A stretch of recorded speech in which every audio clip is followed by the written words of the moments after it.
I mean, I can't think of it at this point.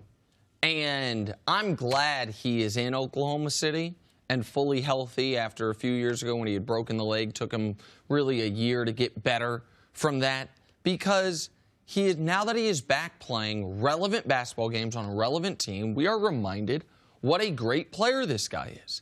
And if he leaves there to go to Los Angeles, he will once again return to where he was the last couple years in Indiana, which is a really good player on a team that doesn't matter. And I like watching Paul George in high leverage situations. I like watching one of the best offensive and defensive players in the league play in these marquee, nationally televised high leverage games. Like, I hope he does stay. He and Russ, this is the type of duo that before we saw what Golden State did with Durant, we were used to Russ and KD. Now Russ and Paul George, LeBron and Wade, Steph and Clay, the two stars on one team with some good players around them. See how far we can go. I like watching that type of basketball. I like watching Paul George on a really good team. So I don't know why he would leave. I hope he doesn't leave to go to the Lakers, who to me are years away from being a relevant basketball team. Paul George is starting to find out what a lot of people have and what people were surprised about Kevin Durant. OKC is a franchise. They treat their players as good as any franchise. Where they play is a home arena. They still have one of the best home records, and they're still trying to figure each other out. This is not the best Carmelo Anthony, so they really only have two stars. The thing that I liked the most about his comments were maybe it will change people's perception of Russ.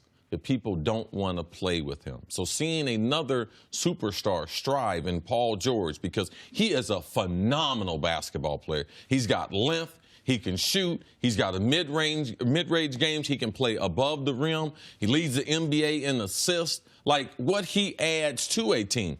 I heard an interview when they were on national TV the other day, and he told Billy Donovan, and I've never heard a superstar tell a coach this, that he didn't need him to run any plays for him, that he could get his offense off the flow of the game and off of other people. Be concerned about the other players and run plays for them. That's something that I had never heard. And when you start to see and hear things like that, those are the kind of players you want to build a franchise around. Those are the kind of players that deserve a supermax contract. Because if you have the cornerstone of Russ and Paul George, you'd be surprised at other free agents if that market out there, free agency, is not what players thought it would be. Man, you know, I'll take a little less money because I got a real chance to win in the West. You don't have to just go to Golden State or San Antonio. You can join them and be a part of something that's really, really special. And the other reason I'm so excited and glad Paul George is having a great year, arguably the best year of his career.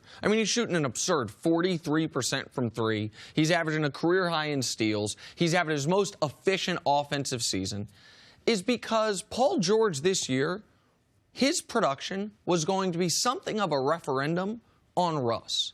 Because we saw KD leave, and a lot of people blamed Russ for that. We then saw the team last year revolve exclusively around Russ, and there was some thought, hey, that's the way you have to work when you have this guy. It made him look selfish. It made him look selfish. The triple-doubles, tying Oscar Robertson's record. Breaking it. Yes, it made him look selfish because people were like, well, they were still holding KD leaving against him. And then at the beginning of this year, when you saw Victor Oladipo, who was on the team, go somewhere else and thrive, and you saw this team struggling, a lot of this was falling on Russell's head.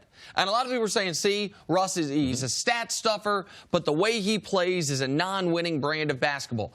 And now seeing he and Paul George work well together, seeing the team play well together, I'm happy about that because I love watching Russ, and I just like Russ as a player. And it's helped both of their stocks and both of their brands, I think, being able to play well with each other like this. But do you think his decision is going to come down to how far the Thunder goes? How deep the Thunder goes into the playoffs? I think his overall experience is what he's going to judge it on. And I believe he's having a good experience. I believe it will only get better in the competitive situations in the playoffs. No, because if he goes to the Lakers, like, what's he going there for? Home. Well, okay, but they're not going to win. No, I but mean, that's, yeah. But That would be the one reason. that's the only reason. The reason you would be asked to go why, home. That's why Yeah. you would go. I think the winning part in the competitive situations are far more important than being at home. You can be home half the year compared to being at a loser the whole time around, and I believe that weighs on players. I hope that's the case with Paul George. Listen, he can do wherever he wants. I really hope, as a basketball fan, he stays in Oklahoma City. I want to see how far this team can go. And Sam Presti's a hell of a general manager. His ability to find other players, if they don't get it done this year, to add to the team like you're alluding to, I trust him as much as I trust just about any GM in the sport. Fun team to watch right now. All right. Thanks for watching. Subscribe here to get the latest from the show. Also, be sure to check out more of the best clips from First Things First, or go watch a few segments from our other shows on FS1.